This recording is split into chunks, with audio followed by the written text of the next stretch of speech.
Teachers need to practice self-control because guess what? The kids are pushing your buttons every single day. Every single day. Welcome, teachers and global educators. This episode is called Classroom Management, and classroom management can always be difficult. We name students that we can't control difficult. Well, are they really difficult? We're here to find out from our speaker. Welcome, everyone. I'm your host, Baika, and this is called Global Educators, where educators and parents meet from all around the world, creating a bridge between the students and the teachers. Today's speaker is Kenneth, renowned thought leader, trainer, and speaker, channels a lifelong passion for learning, shaped by dedicated parents and teachers to continue to forge real connections. He believes that genuine relationships drive both academic success and lasting worldwide impact. He has an extensive background with corporate training, with emotional intelligence, communication, and mental health. He is here to talk about the importance of classroom management. He is a speaker, health educator, and corporate trainer. He has delivered proven results for many different types of organizations. And thank you, Mr. Kenneth, for accepting my humble request and talk about this topic that I personally have a lot of questions, and I think a lot of teachers as well. Please introduce yourself. Yes, hi, my name is Kenneth Applegate. I'm so happy to be here. So happy to answer these questions about this topic. I'm so passionate about this. And I actually went to school at the International School of Manila in the Philippines for 18 years. And that is the good basis of my foundation of where my parents and the educators who really impacted me really helped me to see how important it was to have classroom management in addition to a quality education. You can't have a quality education without quality classroom management. And so that is what I bring to the table here. And I'm super happy to answer these questions for you. Did you like school? I did not. I did not like, let me answer that appropriately.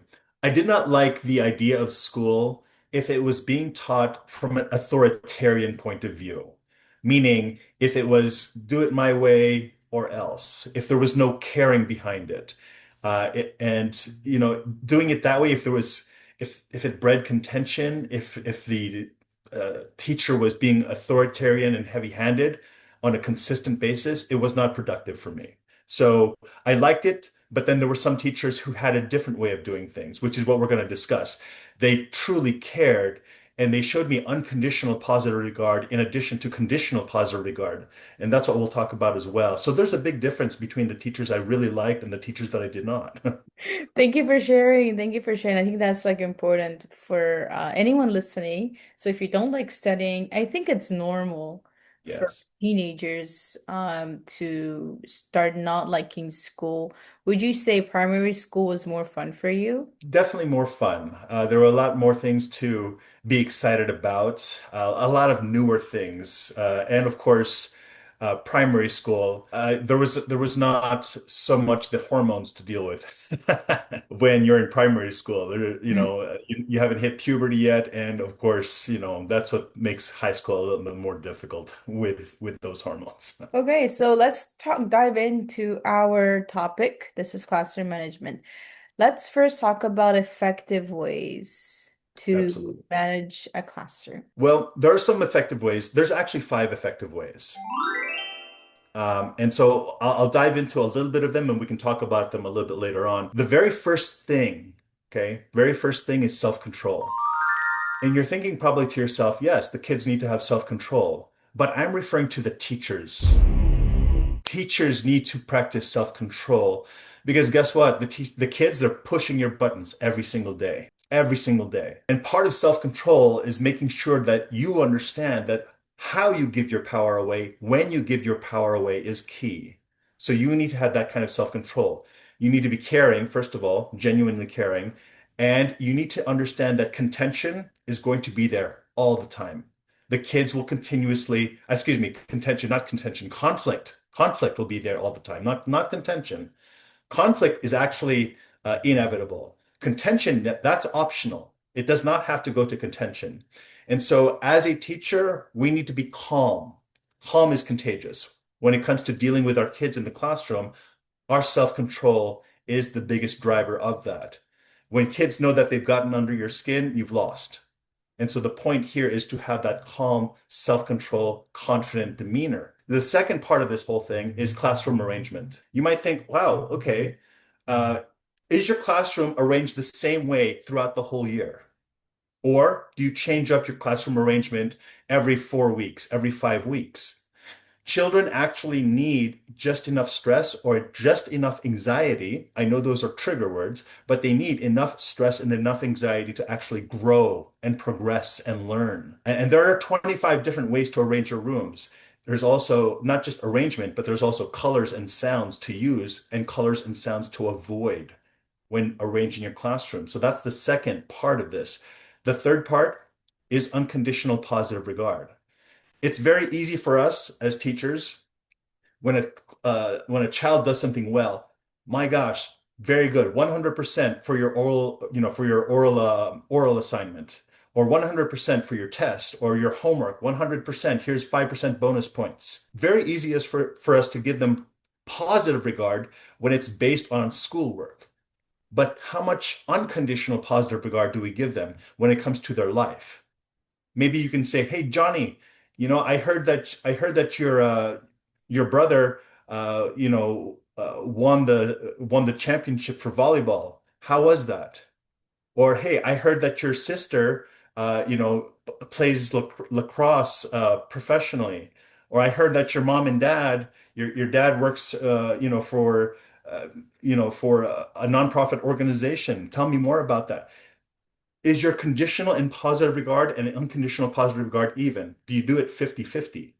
That's how it should be. 50% based on school, 50% based on their life, giving them validation just because they exist, giving them the time of day. So that's the third part is unconditional positive regard. How well do we practice that?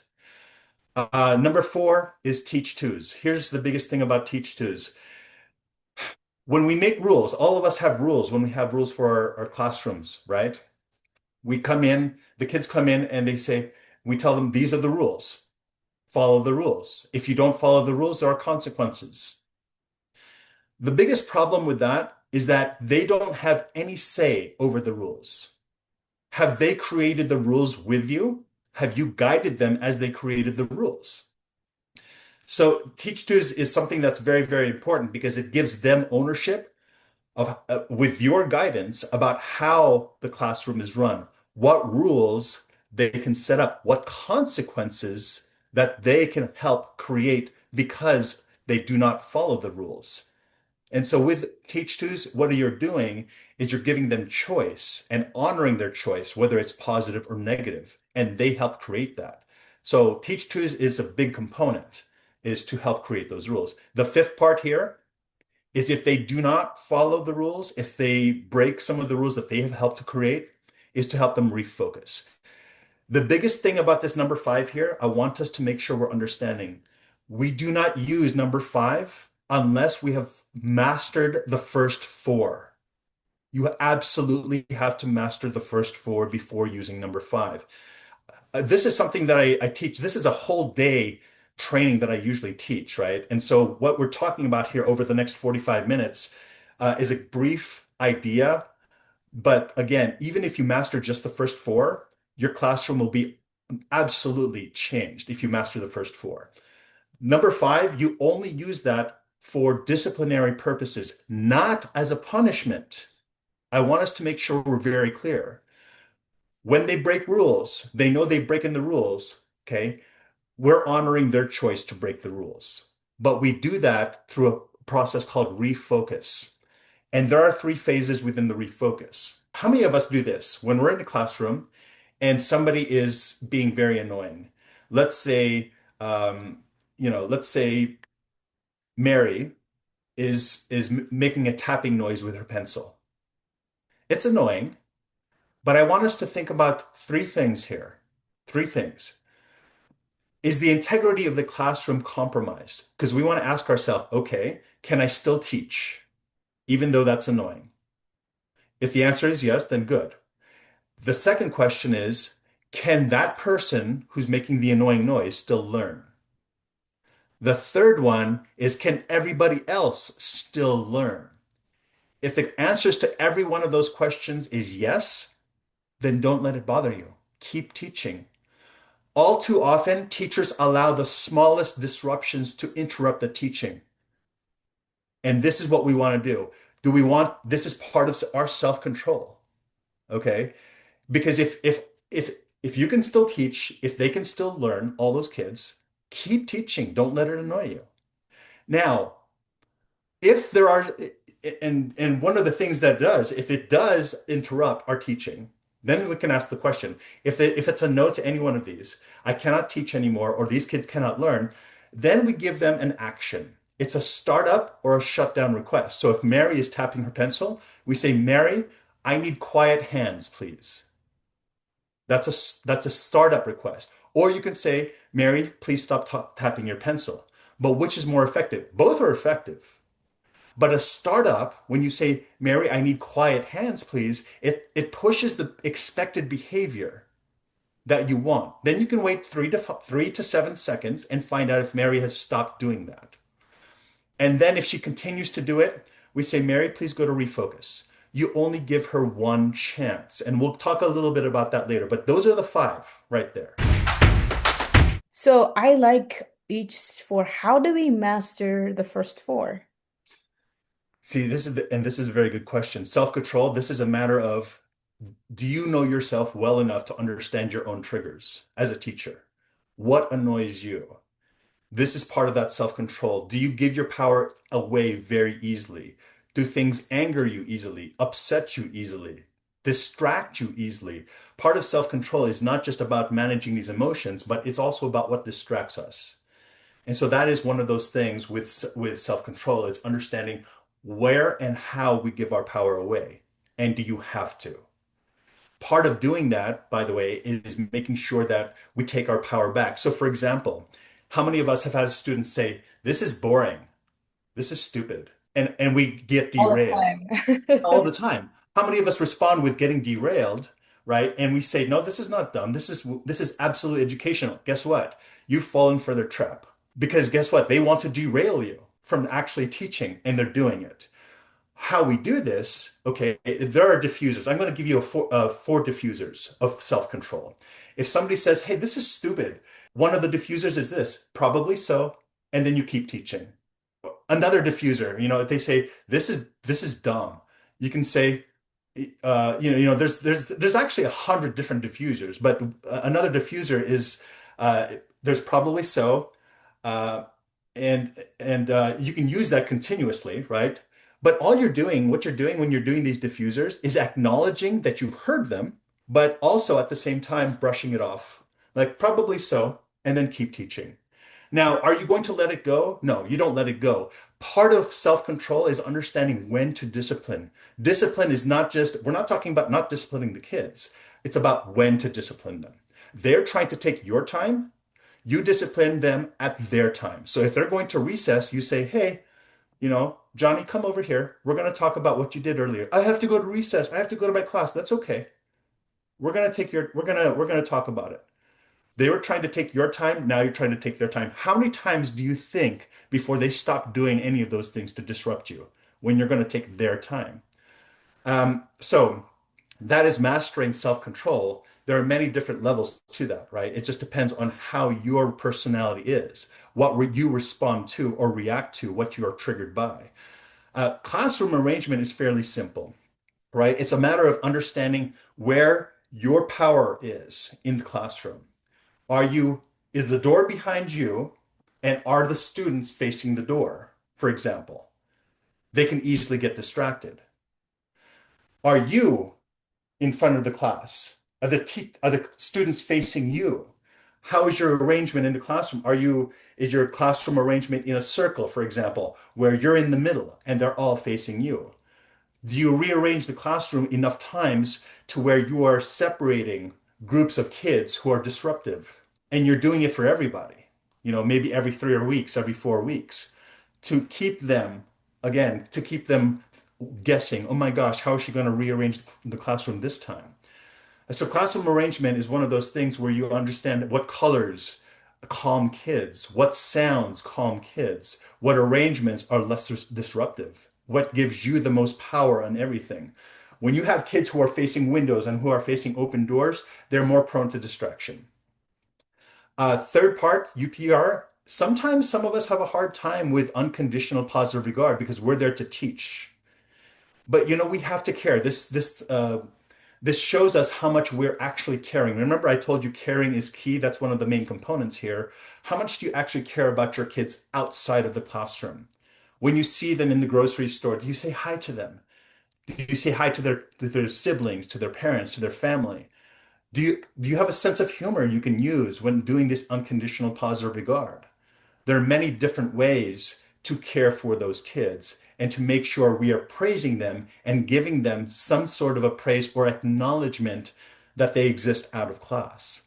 And so mastering that, some of us are better than that than others. We just have to find out, okay, how can we do it? And some of us are thinking, okay, well, does that mean I have to fake it then? No, don't fake it. Don't fake it till you make it. Practice it till you master it. Okay? In terms of unconditional positive regard.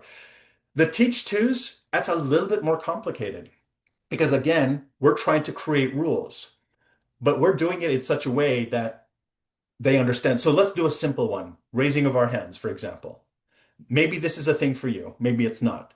But you create the rules according to what it is that's relevant to your class. Some teachers, they don't care about raising hand. They don't care about creating those rules. Some teachers care about creating rules about going to the bathroom or something like this, right? So let's say raising the hand. Okay. When we do this, we are practicing all of these rules as they create them. You're practicing them every day for a certain period of time. Um, when I do this, by the way, out here in the United States, when I talk to these teachers about the teach twos, I tell them at the very beginning of class, in their first semester, you're going to teach this for the next 2 or 3 weeks, 85% of the time. They said, okay, well, how am I going to teach my subject that I was hired to do? How am I going to teach math? How am I going to teach science? I said, you'll teach it, 15% of the time. For the first 3 weeks, you are teaching behavior. You are teaching them self-discipline. You are teaching them how to learn, how to focus for the first 3 weeks. And you're probably thinking, well, by that time, everybody else, all the other classes will be way, way ahead of me. Maybe, but guess what? Once you've given them that foundation of how to learn, the rest of the semester, they will be much, much further along than everybody else because they will learn how to discipline themselves. We do have a question from one Yes. of our listeners. He is also a teacher. He's from Mongolia. High school and middle school teacher. I teach Yes. coding. So I'm a fairly new teacher from a fairly new school that is being established, and I'm having a tough time teaching the high school students right now. Some of them are very engaged in class, and some of them are very not. And the ones who are not very engaged, they like to joke around and make fun of the students who are trying to study. And so Hmm. I try to stop that, but then again, like I haven't established my rules and I haven't like bonded with them yet. How would you establish the rule for for discipline or maybe like consequences to it? And this, I'm going to answer this in such a way because what I'm understanding is you're very new. Yes, you're a very new teacher. With what I'm teaching here, it challenges a lot of old ways of teaching, old ways of thinking, old ways of doing things. Okay. Is there somebody you trust, another teacher you trust about? Because there are ways to do this that other teachers have been doing for a while. If I'm going to counsel you on this, okay, when we make these rules, we get together with these kids and say, okay, kids, for example, how many of us we don't like bullying? What are some rules we can make around bullying? Okay. So when somebody else is trying to study, what's a rule we can make? Do we respect them? How can we respect them? Does this make sense what I'm saying here? And you help the kids by asking them questions about what kind of rules they would like to have. Okay, do we want to be respectful to each other? What kind of rules do we have to be respectful to each other? What kind of rules do we have to be kind to each other? Do you see what I'm saying here? You're guiding it, you're teaching it. by helping them to understand, yes, this is the kind of behavior we want. Okay, how do we set the rule up? What rule do we have for respecting other people? When people are studying, what are we doing? We're being quiet. Okay, how are we being quiet? Our feet are on the floor. We're looking at the teacher and we are being very quiet and we're doing our own studying. You see what I'm saying here? What are the consequences for breaking this rule? Help them create the rule and the consequence that they have a buy-in for. Especially with high school students, it's really hard because you're dealing with a lot of different things. Something I want to make sure that we're understanding, especially with the difficult students, I'm going to say quote unquote difficult, but I'm going to rephrase that. Students who have a difficult time with life, students who have a difficult time with behavior, you do not want to label any of your students, okay? Because you don't want them to identify with something that they are difficult. They are simply having a difficult time. You might be the only person, I want us to think about this. When you have any kids who are exhibiting difficult behavior or rebellious behavior or bullying or anything to this effect, that might be, you could think to yourself, are they annoying me? Why are they this way? You can reinterpret that to say, can you be the one to teach me right from wrong? They might be screaming for that. Do you know their home life? Do you know how things are at home? These are the kinds of students, the ones who are have difficult behaviors, they typically show up every single day, right? They're always there on time. They're never ever sick, right? They're always there to, it seems like, to annoy us. But you might be the one person who is giving them the structure they need. So we need to reinterpret and have some self-control and say, yes, I will be the one to teach you. They are the ones who are screaming for attention. And they're trying to see if you are going to stick with them. Because guess what? Nobody else might have stuck with them. They might be having problems at home. Nobody else is showing up for them except for you. They come to your class because they see you as safe and stable. Hopefully, this is making sense, especially you being a new teacher or anyone else who's more seasoned or experienced. It's how we interpret these kids who have difficult behaviors. Sometimes like the students can be different as well in age group. Yeah. Like the age matter as well for like high school students. They're more mature. Their mindset is different. They understand more things. And also for middle school students, they're younger. They won't understand some of the questions you ask or like Yep. mindset. So the more maybe like the high school students would try to find the triggers. Maybe they try to like make you angry, but you have to be also disciplined at the same time. You do. And I heard that they have to be very like empathetic to the students who are they come, yeah, because of their home life is not that, yeah, really good, and they're probably the most engaged, probably, but they're also the most like they probably don't understand the subjects as well. I'm trying to just help them. Like I don't have to help them. Like I don't know how to like yeah. Should I engage with them like one on one? Like try to talk with them, try to understand them. This is where unconditional positive regard comes in handy, right? Because guess what? Sometimes people might think, I don't have time to give them unconditional positive regard. There's 30 kids in the class, 40 kids in the class. It's very simple. Do you greet them when they come into class? Hi, Johnny, how are you doing? How was your weekend? Hi, Mary, how is horseback riding? Do you see what I'm saying here? As they come into class, as they leave class, thank you so much for coming in. Thank you for doing your work and thank you for contributing, you know, with your mind.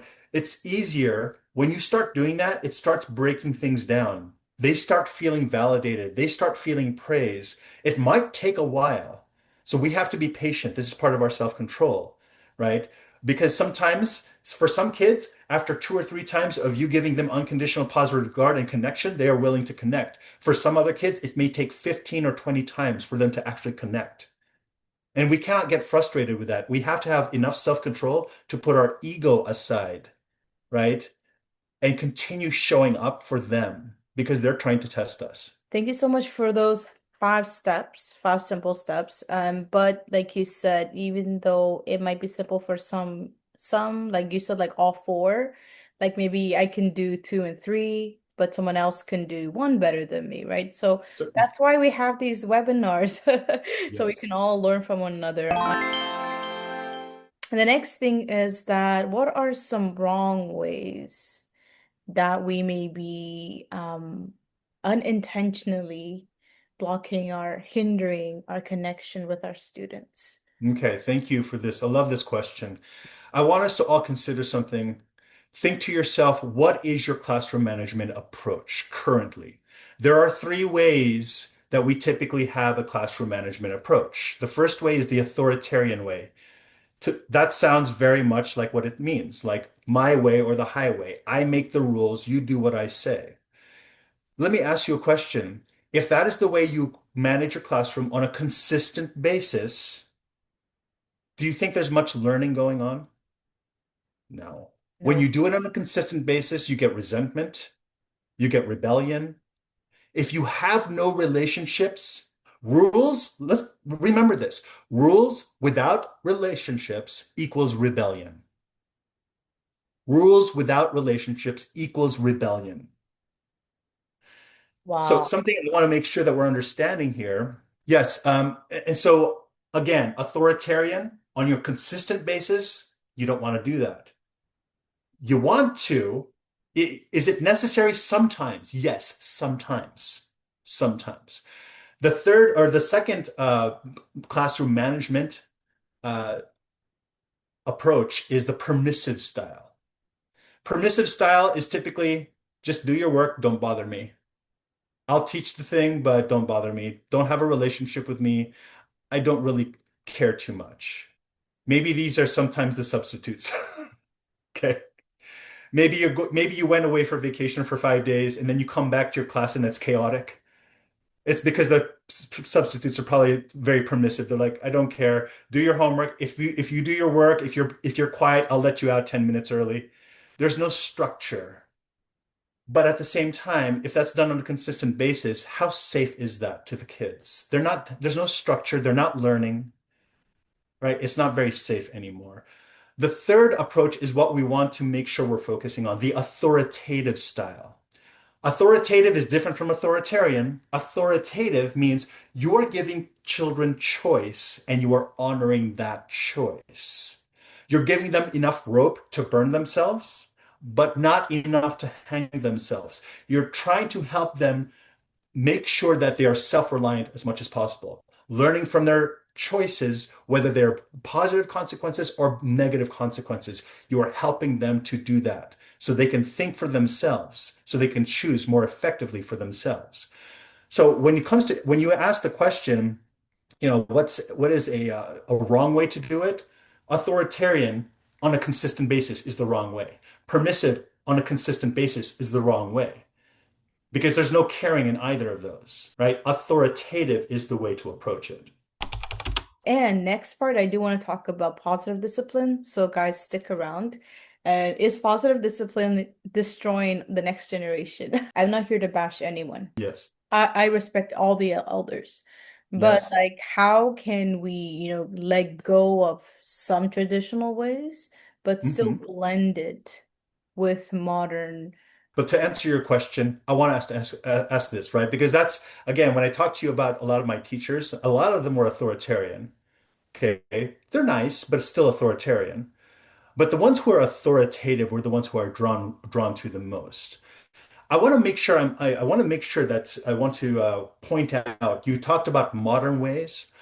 What I'm talking to you about, this has been used for the last 40 years, research back for the last 40 years. So yeah, is it modern? It's not going to go away. These are teaching styles that are going to continue and have continued to help people grow. When it comes to discipline, though, okay, corrective action, I want us to make sure we're understanding something. We do not come from the mindset of, I'm going to punish you. Okay. We do not want to come like, hey, you did something wrong. We're going to punish you. No, no, no, no. We want you to refocus. Okay. And refocus is not necessarily positive discipline.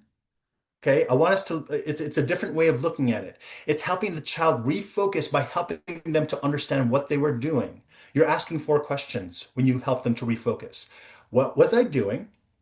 What was I trying to accomplish? What will I do next time?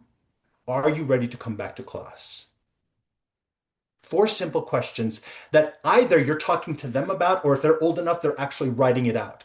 Refocus is sending them to a different part of the room or a different room completely and saying, you're going to refocus. And guess what? You're not giving them three chances before they go to refocus. That is one way that's consistently taught. When you give people three chances, let me ask you something. When someone does something bad and you say, okay, that's number one for you, Johnny, what are they thinking if you've given them if the rule is three chances? The rule, if you give them the rule three chances and then you go to timeout or whatever, they think, okay, I have one, I have two more times that I can mess up, that I can screw around. That's what you're teaching them. That's not discipline. Discipline is them creating the rules, creating the consequences, and you giving them just one chance, and that's it. That is part of discipline. Okay. So incorporating and honoring our elders. Okay. But quite often with our elders, did they typically give us two or three chances? No, it was just the one. There's This only is, one. but so it's different here. We're helping the kids create the rules and create the consequences, and then you're giving them one chance to help them before they refocus. Let me ask you something. In the old ways, punishment, they thought that would change behavior, right? But was it just punishment alone that changed behavior, or was there something else that was paired with punishment, right? Let me ask you this. If punishment alone changed behavior, do you think we would need to build so many prisons? Prison is a punishment. And does that change behavior? Not really. You No. need to pair it with something else. You need to pair it with all of these other things, unconditional positive regard. You need to make sure that we're helping them learn, helping them be more self-reliant, helping them to act for themselves, as opposed to be acted upon completely and solely. This is why we help them. They help us create the rules. They help us create the consequences with our guidance. And they understand, okay, yes, I help make the rules. I understand what the punishment is. I understand what the corrective action is. It's not punitive ever. It's a chance for them to relearn the rules. That's all it is. It's never ever punitive. If, and this is why we have to master the first four. If you have not mastered the first four, you're going to go into it with, I'm going to punish you. All right, the next section is about quote unquote difficult children. Are these Yeah. children really difficult, or Yeah. are they really craving So much. attention and connection? So No, we have a question already. The first question of is not course. going to be from me. We have our amazing audience, Bacha. He has a question for you. When there's children who are very misunderstood or they can be very disruptive in the classroom environment, sometimes these children can also form bonds with each other, Yes. like a group of them or a gang. And Yes. sometimes they can also disrupt the classroom environment quite well, quite bad. Yep. How hmm do you handle that? Okay, so again, handling it means understanding this. How well are we doing those first four, right? Which part of those first four do we are we not implementing? Have we not tried yet? But I want to make sure you said something very, very profound. Okay, they're misunderstood. We want to understand them. They are seeking understanding. That is what they're doing. Yes, they're seeking out for attention. They want to find out if you are going to be the person to teach them right from wrong. When we ask ourselves that question, maybe they have difficult behavior or disruptive behavior. You are the person right there to teach them right from wrong. Because that if we reinterpret that instead as do you care the kids maybe saying, do you care enough about me to teach me right from wrong, to guide me to make better decisions? That's what they're really saying. And if we interpret their disruptive behavior as that, that is our cue. Yes, I am going to teach you. Yes, we're going to create these rules together. Have we given them buy-in to the rules? Yes. Have we asked them, as we talked about earlier before, about how to do it? Yes. Have we rearranged the classroom to break up these gangs? I understand that as well, because growing up in the Philippines, right, in high school, there were a bunch of kids who were came from homes who are a little bit more troubled, and they had difficult and disruptive behaviors, right? Are we making sure that we are addressing it again, disciplining at the right time, not so that they're distracting from the teaching, but we discipline it after, during their time. We want to make sure we're talking to them. When we make the classroom arrangement, when we change that up every 4 or 5 weeks, that depends on your classroom. You know your classroom better than I do. So the question begs, what do you need to do of these four more? Okay. Do you need to give them more unconditional positive regard? Do you need to make sure that we're giving them the attention that they need without suffering the attention that you need to give to everyone else? There are three kinds of students out there, okay? There's the always students who are always getting things right, who are always coming to class on time, who are always there to help other kids, which is so this is a small majority of the students, the always students who are getting A's all the time, who are there on time, who are with you and engaged all the time. The sometimes students are the majority of the students.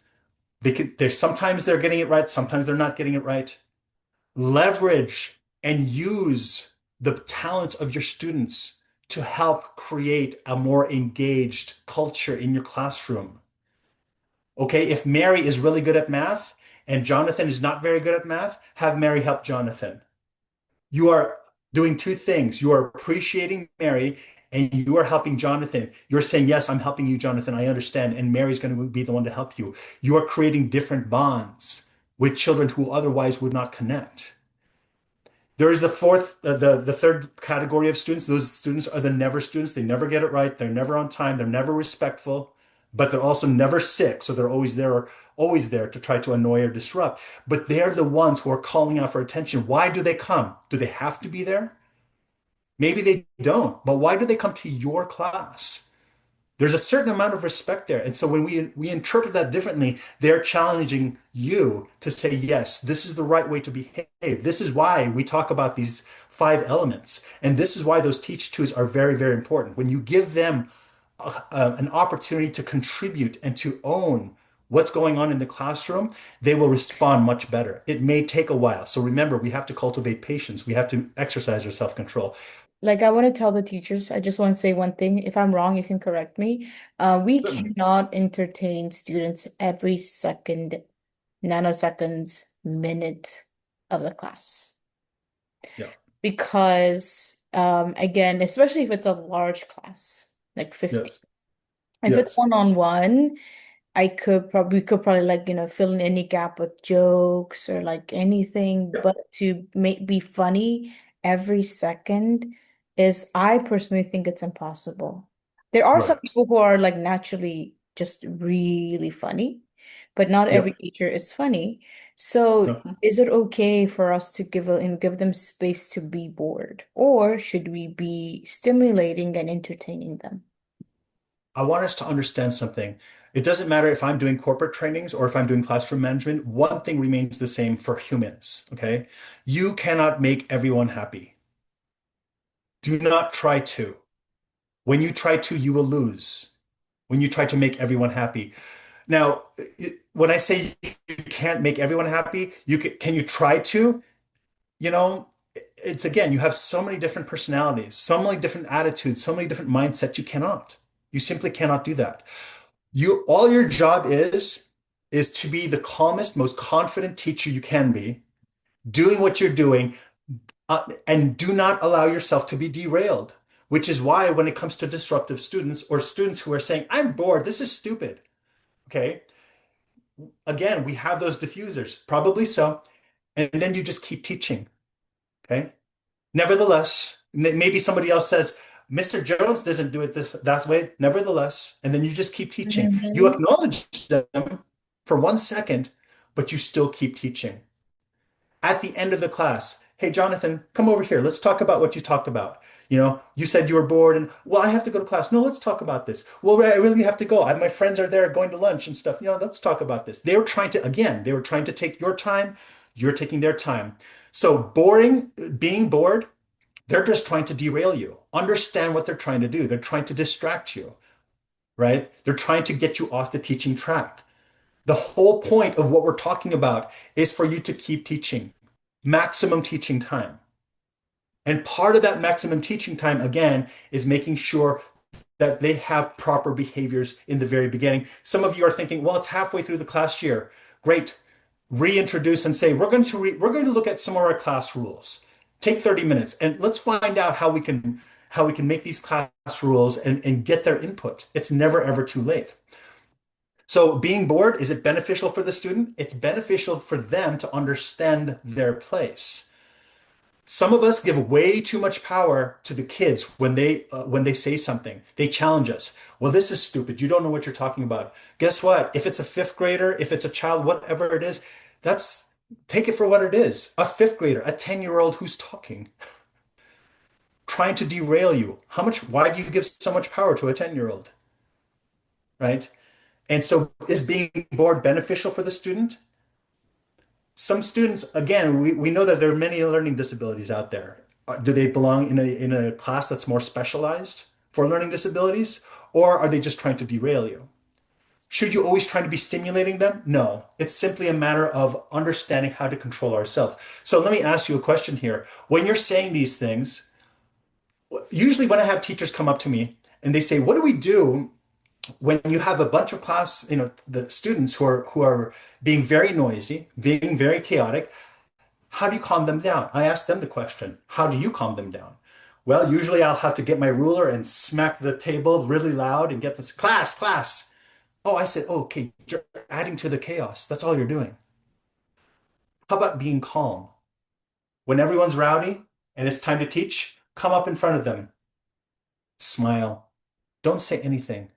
But when you're up there smiling, calm, it's interesting how calm everyone gets. It's very contagious, just like yawning is. It's very, very contagious. Everyone else starts to calm down. The majority of people start to calm down. The same thing when somebody says, "I'm bored," or tries to disrupt the class. Okay. Maybe you're giving them, maybe they're looking at you, you're looking at them and you're maybe doing a side stance and you're thinking for maybe 5 or 8 seconds. And then they say, "Oh, but I'll do it anyway."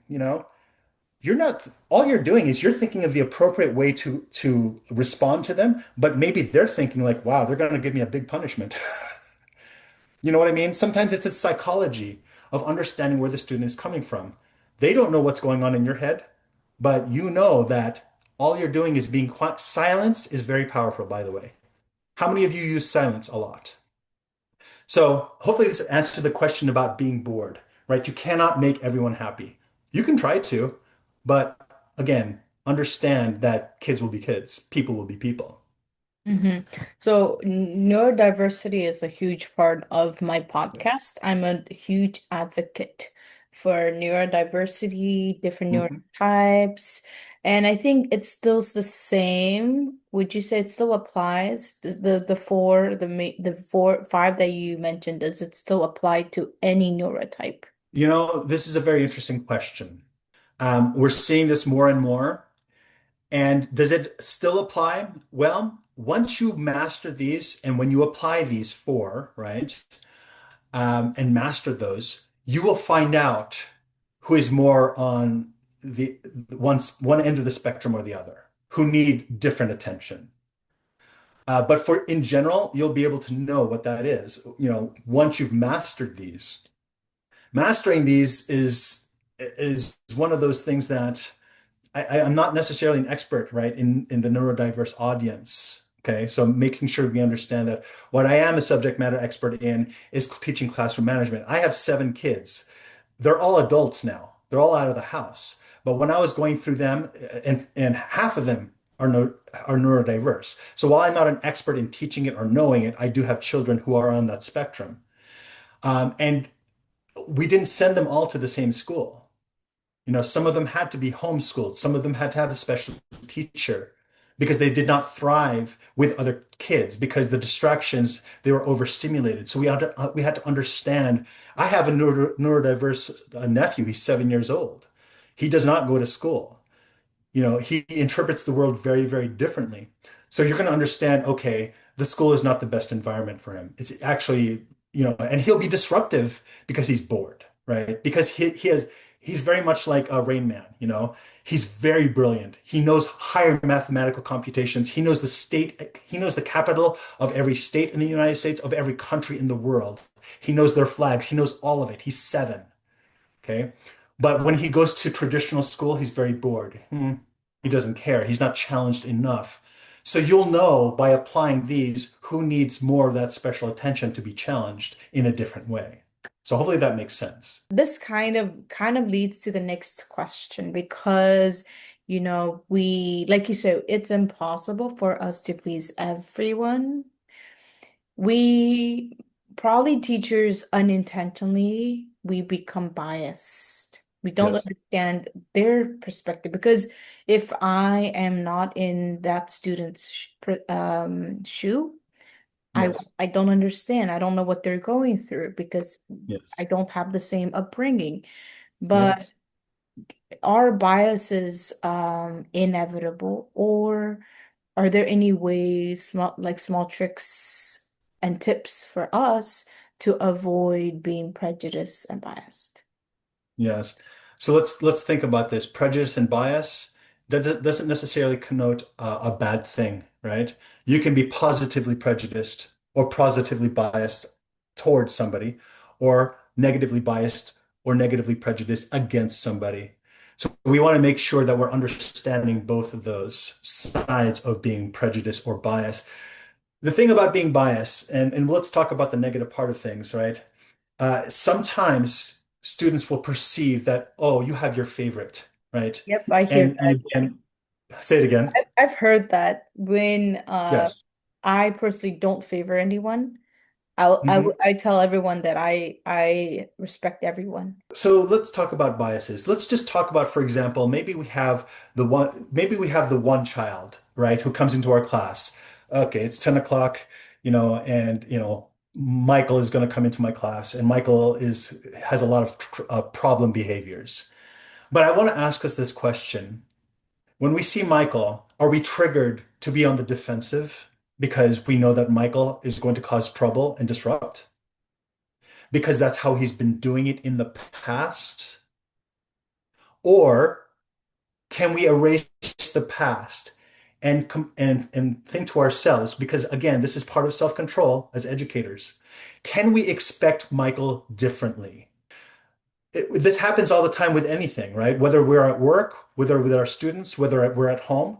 Maybe we have our one uncle or the one auntie, right? Who we always expect in a different way, who is maybe they're very annoying or something like this, right? And we try to avoid that uncle or that auntie, right? But it's the same way with our students. Okay, Michael's coming. Okay, hopefully this hour goes fast because I have Michael in my class. But when you are thinking that way, when you are feeling that way, you're not helping him. You're not helping him to change. If we expect people differently, especially those who are giving us the most difficult problems, we will treat them differently. So maybe in the past, Michael has been behaving the way he's been behaving, but that doesn't mean you have to stick his past to him currently. Expect him differently. Expect him, have a little space for him, a better version of himself that you have a space for that he could step into. When you do that and you expect him that way, you are going to treat him that way. When you treat him that way, he will step into it eventually. It might not be right away. It might take a while. But again, we have to get our ego out of the way. You still are providing a very crucial stepping stone in Michael's progress for changing his behavior. And he might not change until the following year when he's out of your class. You might not see the benefit of your work. But mind you, he might, for him to go from point A to point B, there might be 9 steps he takes, and maybe you are step number 6, but you don't see the beautiful outcome of your work until 2 years later when he's in somebody else's class. But that's okay. That's why we have to have that self-control of getting our ego out of the way in order for him to have the opportunity to see how you're treating him.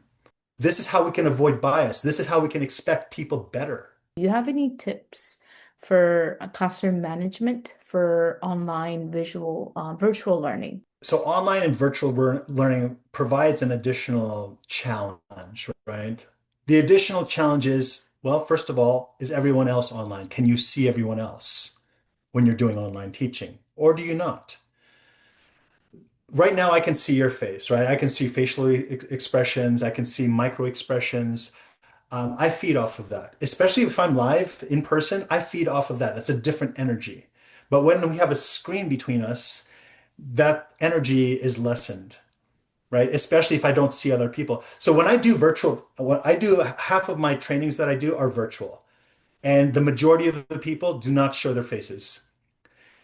And so is it a disadvantage for me? Well, I have to pretend, right? I have to pretend that I'm seeing them because usually I feed off of their reactions. I feed off of their gestures. I feed off their nonverbal, uh, ways of communicating.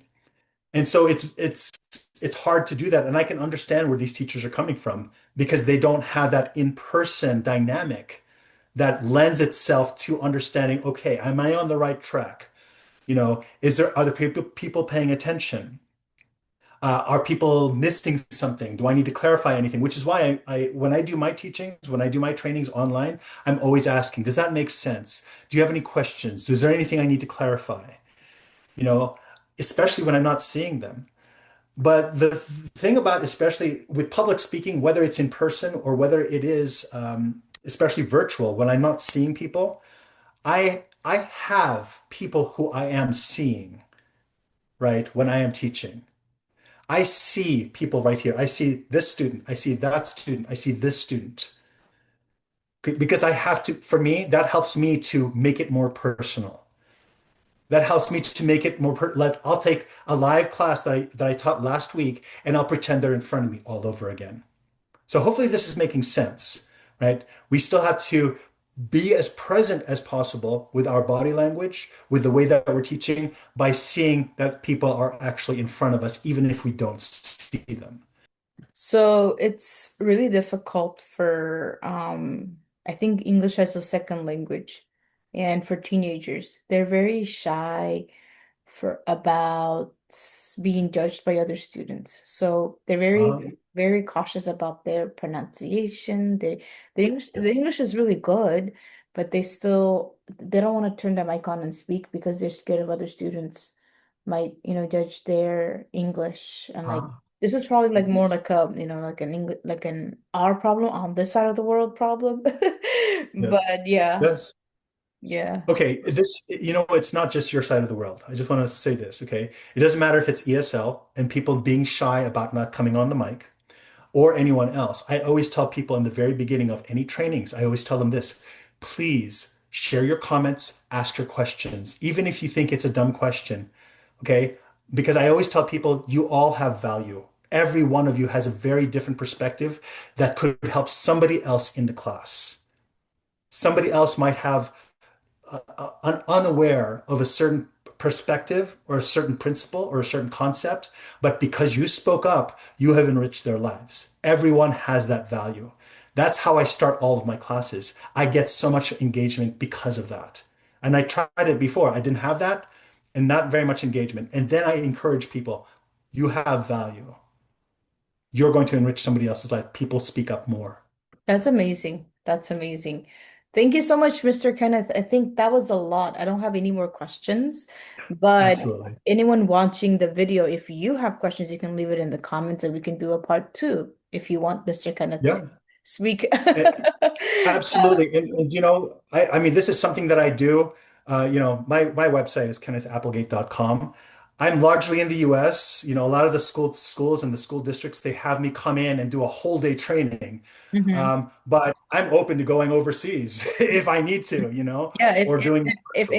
if any international schools are watching my Yeah. podcast, you can send him a message and I'll add all of his website, emails, and social links in the description. Make sure to reach out to him if you want more personalized tips and resources and tools and workshops for him. As we Absolutely. wrap up, what is your one last message to all of the amazing teachers and global educators from around the world? You all have the toughest job ever. Okay. You are wearing multiple hats all throughout the day. You're not just teacher, but sometimes you're parent, sometimes you're a counselor, sometimes you're a judge, sometimes you're a policeman, sometimes you're a lawyer, right? Trying to help manage these kids. You all make 3,500 to 4,000 decisions a day. I don't know if you know that. You make those kind of decisions a day. All right. You have a very, very valuable part in all of these kids' development. I want to make sure you understand that. This is why I do what I do. So many teachers, especially here in the US, they get burned out. And they're like, this is my last year teaching. I'm done. I can't deal with it anymore. After I teach them some classroom management skills, they say, I can do this again. I'm going to keep teaching. Okay, this is how powerful these strategies are. There is hope for you. If you feel like that person, like I'm done, trust me, there are ways to do it. And you will have greater, when we have unconditional positive regard for your students, they will challenge you less and they will work harder for you. Okay. And that's really the key right there. It's helping them to connect with them, helping them to connect with you and vice versa. Yes, that's the All end. right. See you all in my next video. Goodbye until then.